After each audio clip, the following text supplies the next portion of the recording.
예, 두 번째 시간 시작하도록 합니다. 자, 30절에 가면은 이제 백성들이, 예루살렘에 있는 백성들이죠.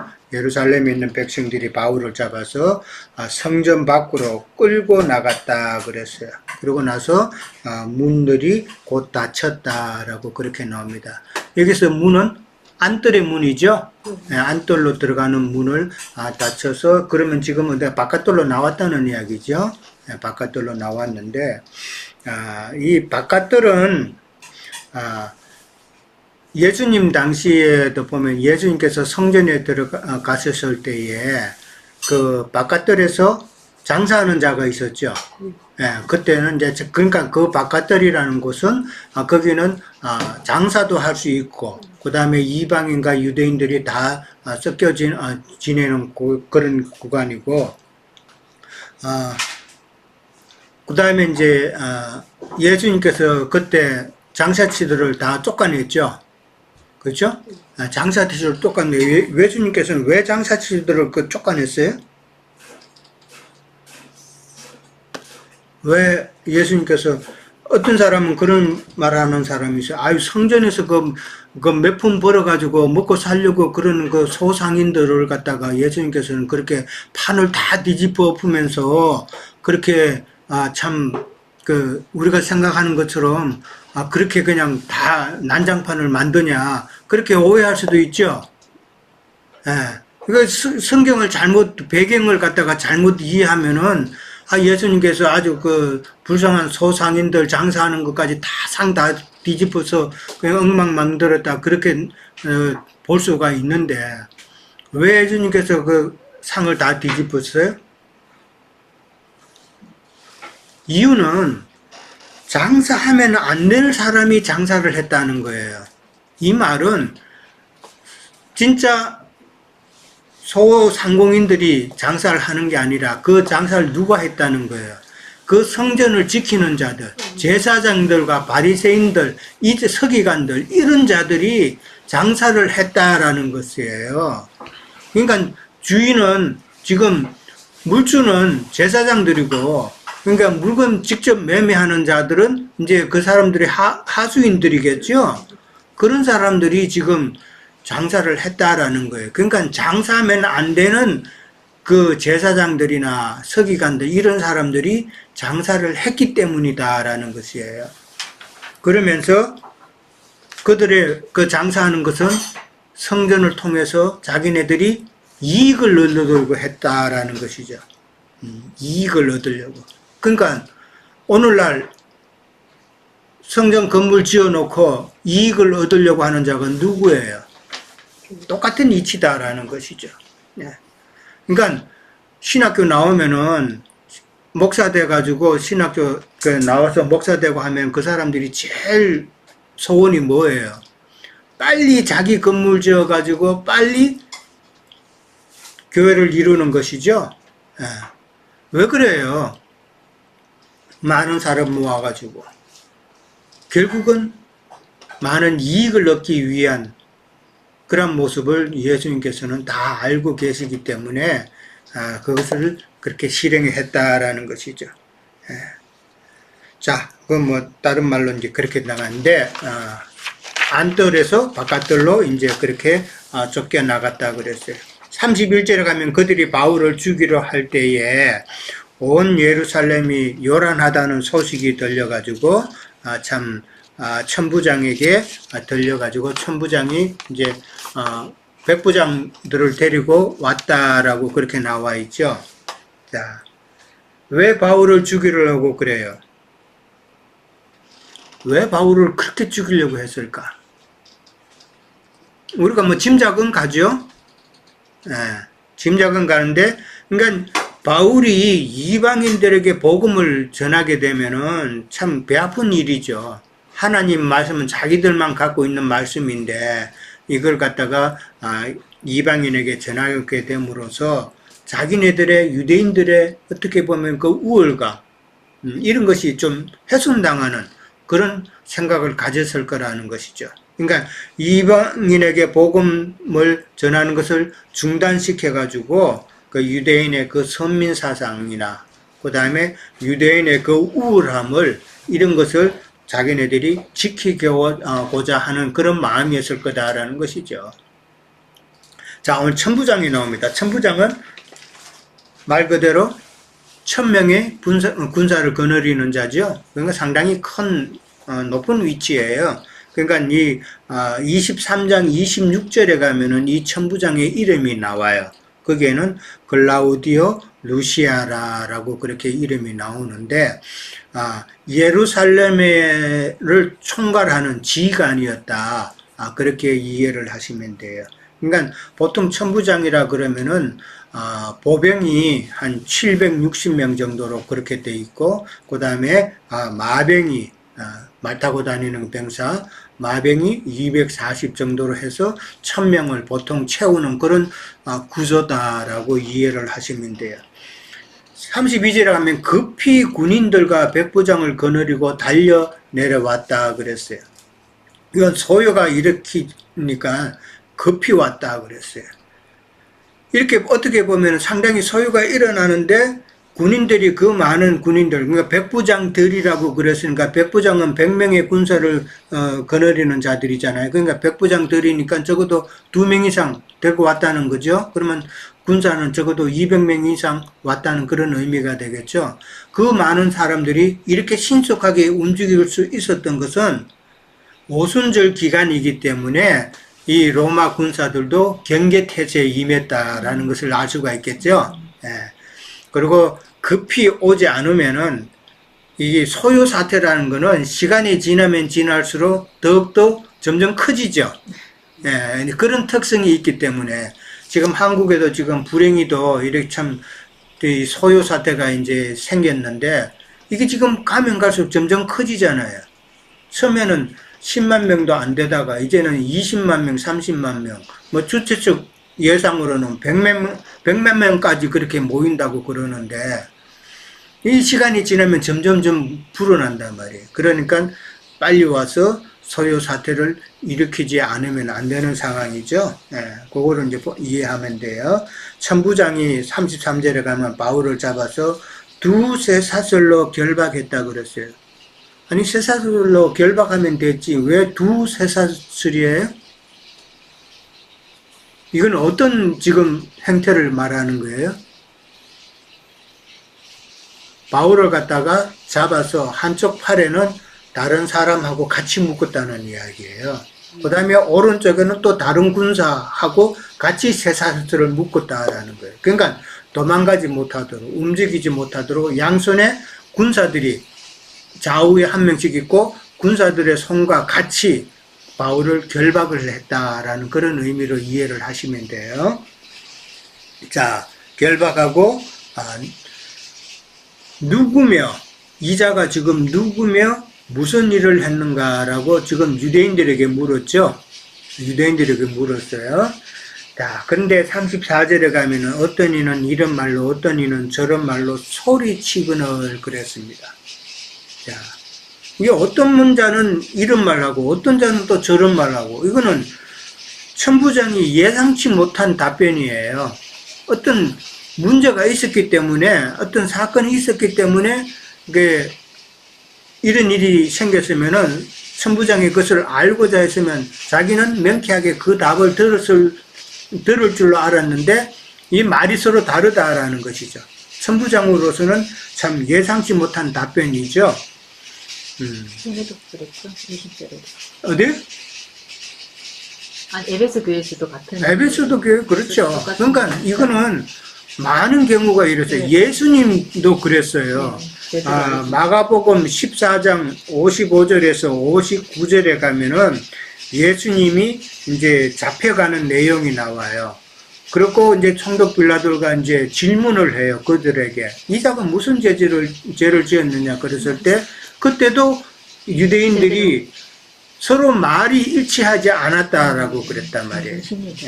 지금 그러니까 예수님께서 잡히시고 고난받으시고 재판받으시는 그 과정하고 지금 바울의 이 과정하고 지금 똑같다라는 것이죠. 그러니까 예수님의 그 고난의 길을 바울이 지금 똑같이 가고 있다라는 것으로 이해를 하면 됩니다. 자, 그리고 소리쳤다라고 그랬는데 누가복음 23장 21절에도 보면은 유대인들이 예수를 십자가에 못 박아라고 소리쳤다라고 그렇게 나와요. 그때 소리친 것과 같은 단어를 지금 오늘 여기서도 쓰고 있다라는 것이죠. 그러니까 예수님께서 당하신 그 고난과 지금 베드로가 당하는 이 고난이 같다라는 것을 지금 성경은 이야기하고 있다. 자, 3번 문제로 들어가면은 이자들은 바울을 그렇게 참 죽이려고 하는 이자들은 그러면 어떤 자들인가? 자, 여러분이 생각나는 대로 한번 말씀해 보세요. 이자들은 과연 어떤 자들이길래 이렇게 바울을 끝까지 이렇게 죽이려고 했을까 하는 것이죠. 자, 한번 나눠보세요.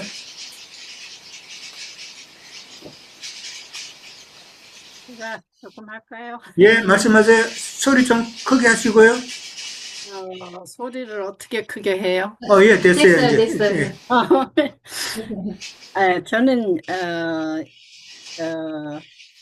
쇠사슬에 묶였다는 것이 강팍한 사람의 생각이잖아요. 네. 근데 저는 여기서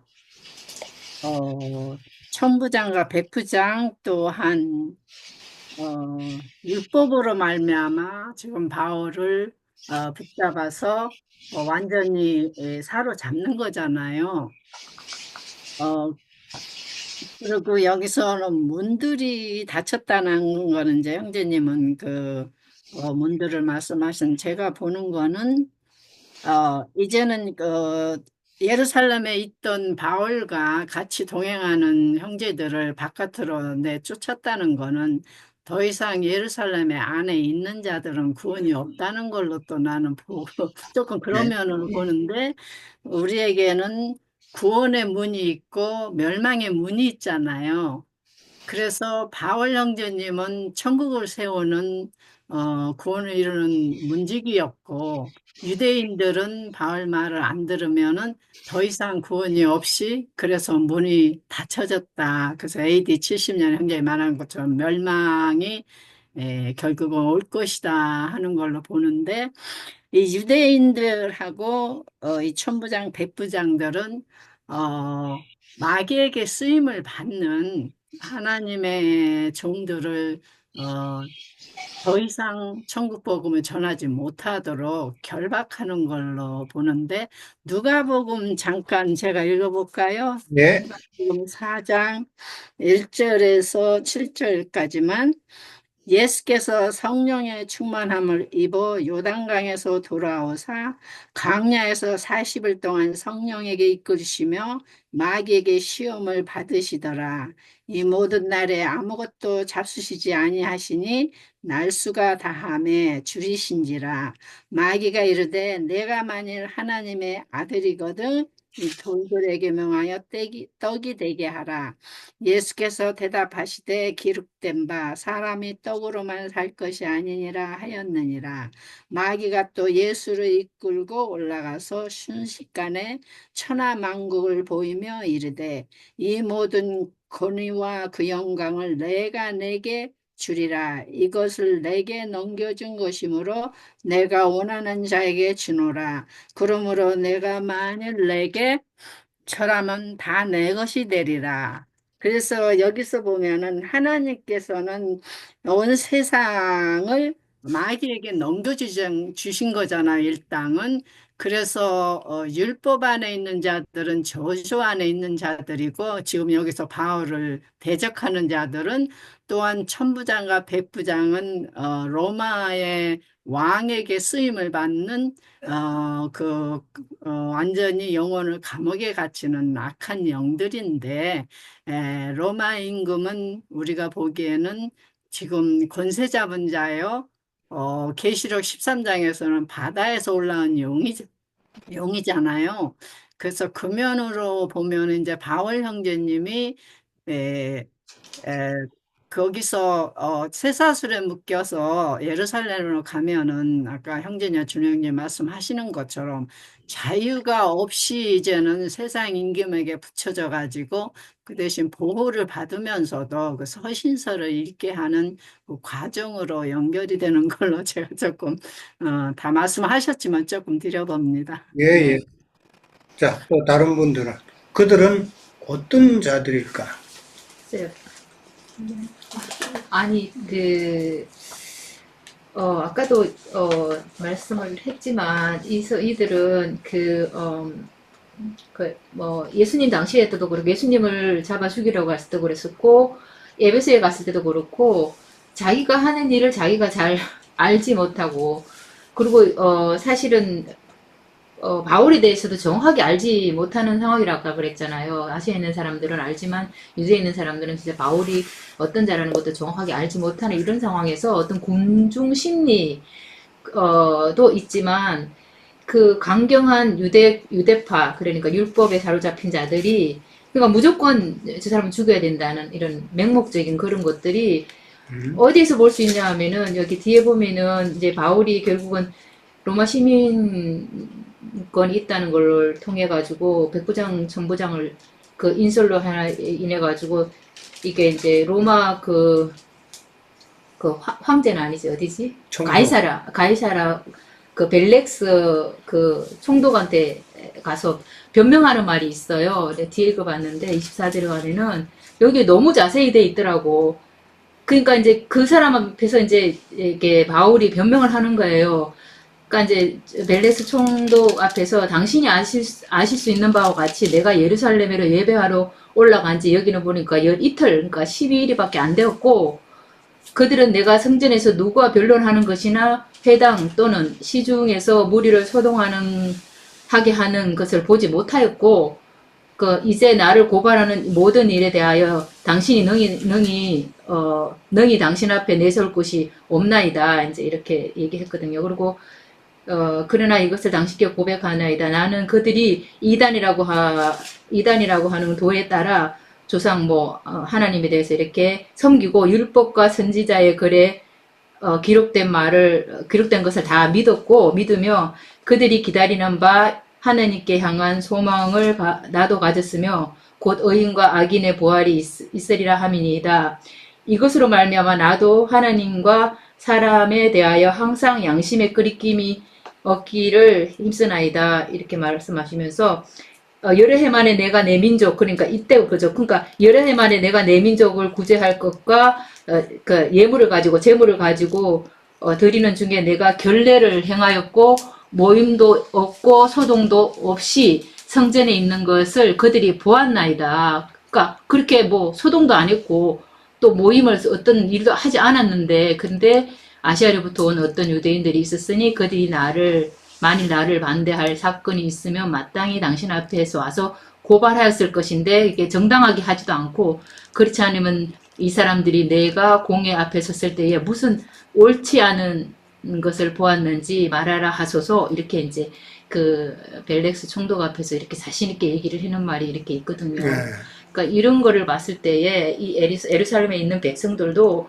자세히 알지 못하면서 무조건 이 바울을 그냥 죽이고자 하는 그런 어떠한 명목적인 그런 맹신자 같은 맹신자.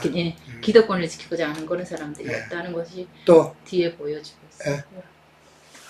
또 다른 분들, 준행진이? 예, 말씀 다 잘 나눠주셨는데, 반복하는 것 같긴 하지만, 앞에 나와 있는 것처럼 이제 주도하는 사람들은 아시아에서 온 유대인들이겠죠. 먼저 잡아서 했으니까. 아시아에서도 사실 유대인들이 사도 바울의 목숨을 많이 노렸잖아요. 그러니까 지금 와서도 이제 그렇게 해서 지금 유대인들을 다 충동질을 해서 사도 바울을 죽이려고 하는 이유는 이제 사도 바울이 실제로 말하지는 않았지만 그래도 유영진님께서 말씀하셨던 것처럼 신앙의 노선이 완전히 다르기 때문에 사도 바울은 예수 그리스도의 법으로 이제 살아가는 신앙을 얘기하고 자기들은 계속 유대 율법에 대해서 그것이 구원의 길이라고 여기서 살아가니까.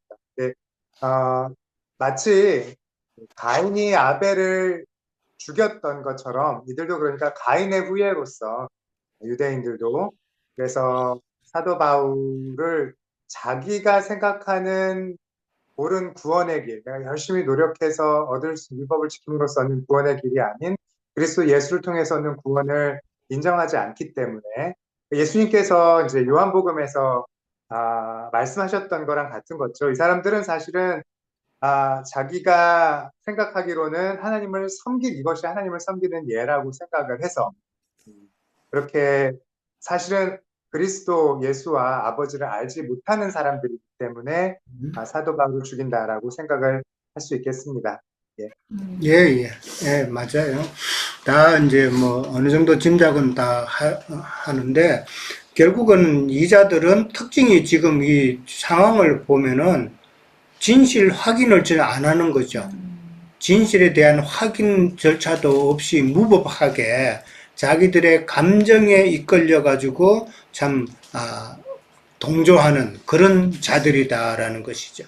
그리고 아시아에서 온 유대인의 그 말만 듣고 그렇게 맹목적으로 참 소요를 일으키는 자들이다라는 것이죠. 이건 이제 영적으로 우리가 한번 생각해 봐야죠.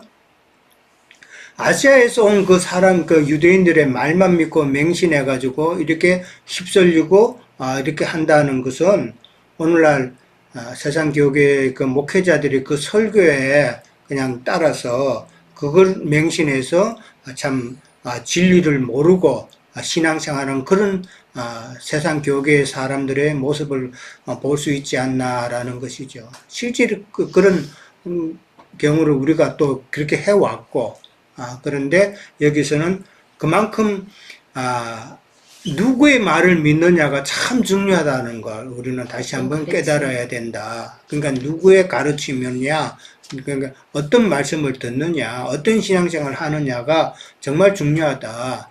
그것을 우리가 다시 한번 생각해 봐야 되고, 그 다음에 이들이 주장하는 거, 이렇게 아까 뭐 성전에 대해서, 율법에 대해서, 유대인에 대해서 이렇게 그들이 주장하는 것은 외형적으로 보면은 정말 하나님을 잘 섬기는 자들 같지만은 실상은 방금 행제님 말씀하신 대로 그들은 가인의 후예면서 정말 그들의 그 신앙적인 면은 속은 빈 껍데기다라는 것이죠. 네. 전혀 지식으로 채워지지도 않고, 옛날에 그런 말이 있죠. 뭐 빈 깡통이 요란하다는 말이 있는데 정말 지금 이 자들은 빈 깡통이다라는 것이죠. 하나님의 진리의 말씀에 대해서는 전혀 아는 바가 없고 사실 확인도 해보려고 하지도 않고, 그 다음에 누구의 말에 의해서 잘못된 가르침에 의해서, 그 다음에 거기에다가 자기네들의 그 하나님을 사랑한다는 그 가식적인 그런 신앙, 이런 것이 연관이 돼 가지고, 그 다음에 거기에다가 또 자기들의 감정이 또 연관이 되죠. 이게 오늘날 똑같다는 것이죠. 예. 세상 교계 목회자들이 잘못 가르치는 그 말에 거기에 또 자기의 진리를 모르는 그 상황에서 거기에다가 또 감정적으로 혼적으로 그렇게 믹스가 돼 가지고 신앙생활하는 것과 똑같은 모습이다라는 것을 볼 수 있어야 된다는 것이죠. 그리고 그들은 바울을 죽이려고 그러는데 사람의 생명을 너무나도 쉽게 생각하는 자들이다. 참 신앙 안에 있는 자들이라면은 이 사람의 생명에 대해서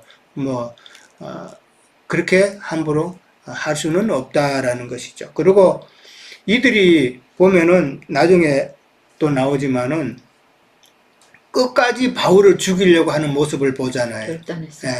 그러니까 끝까지 자기네들의 그 요구를 관철시키려고 하는 그런 모습을 본다라는 것이죠.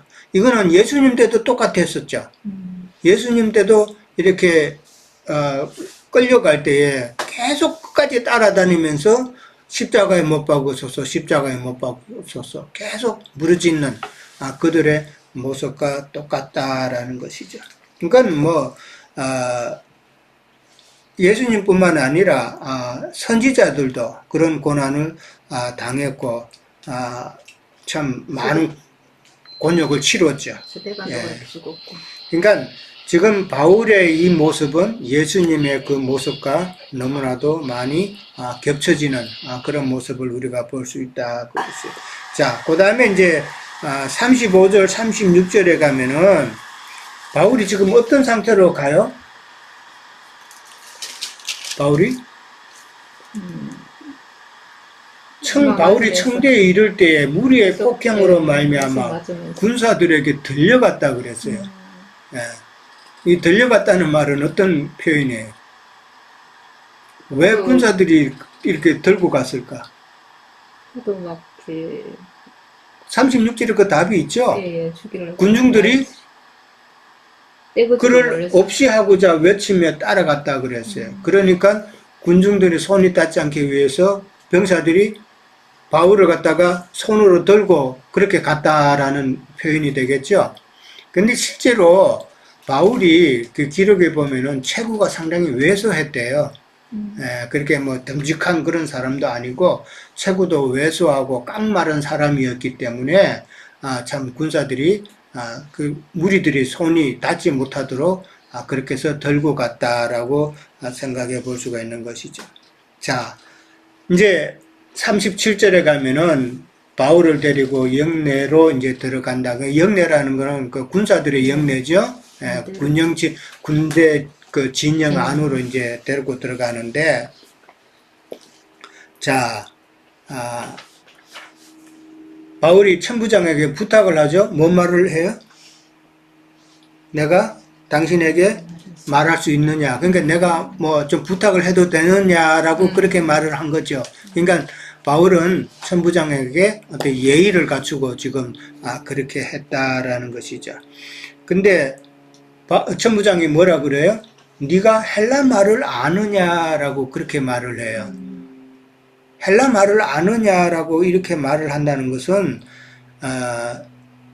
헬라 말을 할 줄 아는 정도의 지식인이냐라는 그런 의미라는 것이죠. 예. 그 당시 헬라어는 로마 식민지 영내에 있는 모든 나라에서 공통적으로 쓰는 말이었지만은, 그러나 헬라 말을 하려면은 지식적으로 어느 정도 수준에 갖춰진 자들만 헬라 말을 할 수 있었다는 그런 의미예요. 그런 의미에서 네가 헬라 말을 아느냐, 네가 그걸 배웠느냐라는 그런 의미로 이제 이야기한 것이죠.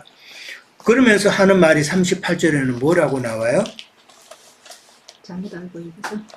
그럼 이전에 소요를 일으켜서 자객 4,000명을 거느리고 광야로 간 애굽인이 바로 너냐라고 그렇게 질문을 한 것이죠.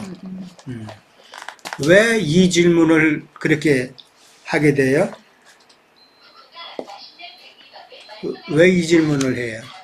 그만큼 그 당시 바울로 인해서 예루살렘의 소요가 그만큼 컸다라는 이야기예요.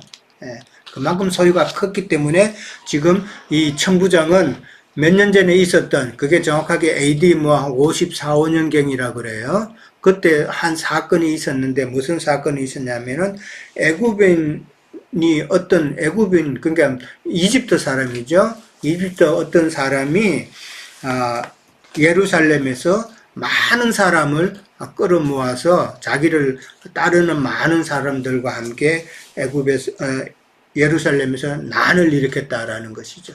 그때 난을 일으켰을 때에 참 그 총독 벨릭스가 진압을 했죠. 진압을 했는데 한 뭐 400명 정도를 죽였다 그랬어요. 그리고 이제 나머지 사람들은 다 이제 도망을 갔는데 어디로 갔다 그랬어요? 강야로 도망갔다 그랬어요. 그러니까 그 잘못된 애굽 사람이 많은 사람을 데리고 이제 강야로 도망갔다는 거죠. 그러니까 못 잡았다는 이야기죠. 그러니까 그 사람이 그럼 너냐라고 지금 지적하는 거예요. 예. 그러니까 그것은 그만큼 그 당시 몇 년 전에 있었던 그 사건이 큰 사건이었는데, 지금 예루살렘에 이번 소요도 그만큼 큰 사건이었기 때문에 혹시 너가 그 사람이냐라고 질문했다라는 것이죠. 그러면서 39절에 가면은 바울이 뭐라 그래요? 나는 유대인이라 소읍이 아닌 길리기아 다소시의 시민이니 청컨대 백성에게 말하기를 허락하라. 백성에게 말하기를 허락하라는 말은 뭔 말이에요?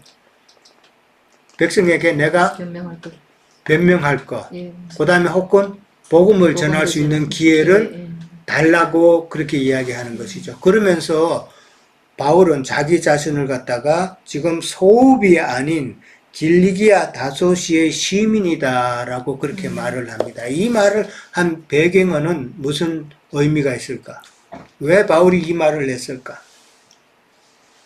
내 말에 귀 기울여 달라는 거겠죠. 좀 더, 자기의 기기울이 달라? 예, 좀 더 나를 함부로 그렇게 할 그게 아니다. 어떤 그런. 아까 천부장이 네가 헬라 말을 아느냐라고 질문을 했잖아요. 이제 그거하고 연관시켜서 보면은 지금 천부장은 바울은 배우지 못한 사람으로 처음에는 생각을 했을 수도 있겠다 하는 것이죠. 근데 헬라 말을 하니까 배운 사람이구나라고 인정을 했다라는 것이죠. 그러면서 이제 바울은 복음을 전할 수 있는 기회를 얻고자 이제 천부장에게 자기가 백성들에게 그렇게 변명할 기회를 달라라고 이야기를 하면서 자기는 유대인이고 그 다음에 소읍이 아닌 길리기아 다소선 사람이다, 시민이다라고 이야기했거든.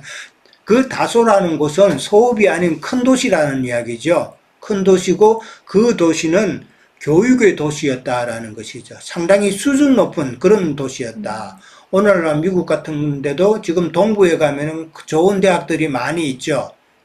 교육 도시라는 것이죠. 그만큼 수준이 있는 곳 출신이다라고 바울은 자기 자신을 소개한 거예요. 이거는 자기 자신을 갖다가 자랑한 것이 아니라 자기를 천부장이 그렇게 알게 해서 바로 알게 해서 복음을 전할 수 있는 기회를 얻고자 하는 그런 의도였다라는 것이죠. 예. 천부장도 그렇잖아요. 만약에 바울이 못 배운 사람이라 그러면 사람이라는 것은 배운 사람한테는 좀 함부로 못 하는데 못 배운 사람한테는 함부로 하는 그런 기질이 있잖아요. 이제 그것을 염려해서 바울은 자기 자신을 복음 전할 수 있는 기회로 삼기 위해서 그런 말을 했을 것이다 라고 이해를 하면 되겠죠. 예. 그렇죠. 예. 참 그만큼 그 다소라는 곳이 그 당시에는 참 수준 높은 그런 교육기관들이 많이 있었다라는 것을 알 수 있고 바울은 자기도 거기 출신이다. 실제로 바울은 많이 배운 자죠. 우리가 잘 알듯이. 예, 정말 학식이 많은 자예요. 바울 서신서를 쭉 보면은 학식이 많다는 것을 우리는 충분히 느낄 수가 있죠. 예.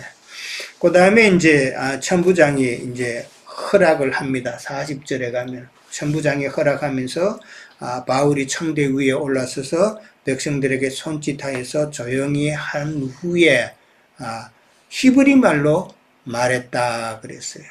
히브리 말이라는 것은 옛날 고대부터 있던 그 히브리 말은 아니에요. 이게 아람어의 아람어로 그렇게 이해를 하면 되는데 그 당시에는 참 많이 통용되는 것이 아람어였다라는 것이죠. 아람어하고 히브리하고 조금 달랐다라는 것이죠. 고대 히브리어는 성경 이런 것이 다 고대 히브리어였죠. 그러니까 제사 지낼 때나 의식을 행할 때는 이제 고대 히브리어로 그렇게 했지만은 그 당시에 일반 히브리 사람 유대인들은 아람어를 주로 통용했다라는 것이죠. 그러니까 아람어도 알죠, 헬라어도 알죠. 참 바울은 대단히 박식한 사람이었다. 그러니까 히브리 말로 그렇게 했다는 말은 한면으로는 바울 자신이 자기들을 죽이려고 했던 유대인과 같은 유대인이라는 것을 엄연히 말하기 위함이죠. 예, 그래서 히브리어로 말을 했다라는 것이죠. 예, 그러니까 어떻게 보면은 참 성경에 대해서도 좀 박식해야 되고 세상 학문도 우리가 이런 면에서는 좀 유용하지 않나라고 이제 생각해 볼 수가 있는 것이죠. 자, 바울이 이제 그 유대인들에게 올라가서 이야기를 합니다. 그러니까 복음을 전하는 것이죠. 자기 자신이 변명도 하지만 복음을 전하는 이 모습을 보면서 바울의 어떤 면을 우리가 생각해 볼 수 있는가. 오늘 이제 40절 마지막 이야기인데, 자, 바울의 어떤 모습을 우리는 느낄 수 있어요?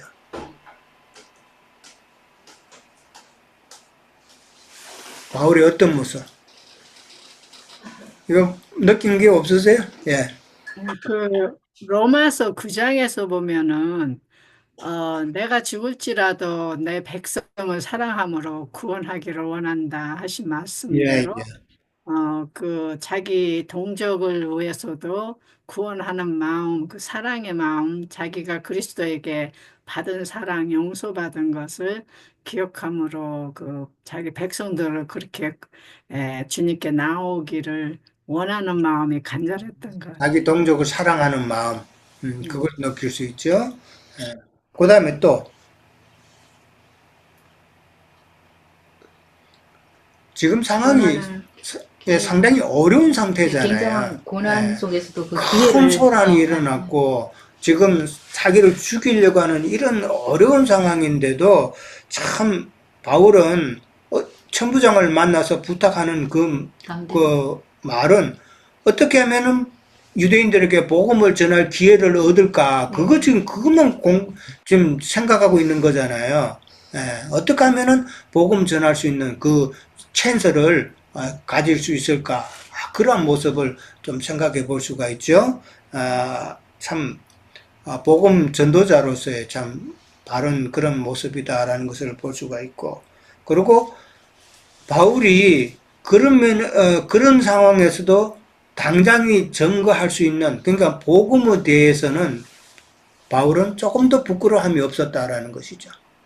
복음에 대해서 당당한 자세를 이 부분에서 볼 수 있지 않을까, 그렇게 생각해 볼 수 있죠. 그러니까 내가 가진 이 진리의 말씀이 나는 정말 당당해야 된다는 것이죠. 이게 참 귀하다라는 것을 충분히 느껴야 된다는 것이죠. 좋은 것을 라는 것을 느끼면은 그거는 남에게 안전해질 이유가 없잖아요. 그런 마음으로 우리는 또 생각해 볼 수가 있고, 그 다음에 참 원수를 사랑하는 그 모습을 볼 수 있다. 사랑한다는 것은 복음을 전하는 게 사랑인데, 지금 이런 상황에서도 원수들에게도 참 사랑하는 그런 모습은, 이렇게 하려면은 사람은 다 감정을 갖고 있는데 자기 감정은 내려놔야 되겠죠. 예. 왜 바울이라고 참 그런 마음이 없겠어요. 근데도 바울은 자기의 그 감정은 참 내려놓고 이렇게 원수들에게 복음을 전하는 그 모습을 보면서 참 바울이 정말 위대한 사람이었다. 그 위대함은 정말 하나님께서 늘 순간순간 주시는 그 계시의 능력이지 않나라는 것이죠. 그러니까 많은 계시를 바울은 깨달으면서 참 바울의 그 인간적인 면도 참 대단한 그런 모습을 연결해서 우리가 생각해 볼 수 있다라는 것이죠. 예.